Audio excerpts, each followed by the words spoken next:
নমস্কার, শিলিগুড়ি এক্সপ্রেসে আপনাদের সকলকে স্বাগত। আমি ঋতু। শিলিগুড়িতে কাপ সিরাপ সহ কুখ্যাত রানা ঠাকুর গ্রেফতার। শিলিগুড়ি তেনজিং রোডে বাস টার্মিনাস সংলগ্ন এলাকা থেকে শুক্রবার গভীর রাতে বিপুল পরিমাণ কাপ সিরাপ সহ ধরা পড়ল কুখ্যাত অপরাধী রাজা কামতি ওরফে রানা ঠাকুর। মাঝিগাড়ার বালাসন কলোনির বাসিন্দা রানা ঠাকুর মাদক কারবারে বহুদিন ধরেই জড়িত বলে পুলিশ সূত্রে জানা গিয়েছে। অতীতে একাধিকবার জেল খেটেছে সে।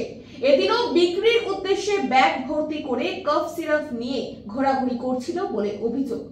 গোপন সূত্রে খবর পেয়ে প্রধাননগর থানার অ্যান্টি ক্রাইম উইং এর টিম শুক্রবার রাত 11:30 নাগাদ তেনজিং রোডে বাস টার্মিনাসের পেছনের গেটের সামনে অভিযান চালায়। নেতৃত্বে ছিলেন থানার আইসি বাসুদেব সরকার। অভিযানে সাফল্য মেলে ধরা পড়ে রানা ঠাকুর। তার ব্যাগ থেকে উদ্ধার হয় প্রচুর পরিমাণে কাপ সিরাপ। পুলিশ সূত্রে জানা গিয়েছে, জিজ্ঞাসাবাদে ধৃত স্বীকার করেছে যে সে মাদক বিক্রির উদ্দেশ্যে ওই এলাকায় অপেক্ষা করছিল। তবে ওই কাপ সিরাপ কোথা থেকে সংগ্রহ করেছিল এবং কার কাছে সরবরাহের পরিকল্পনা ছিল তা খতিয়ে দেখা হচ্ছে। ধৃতকে শনিবার শিলিগুড়ি আদালতে পেশ করা হয়।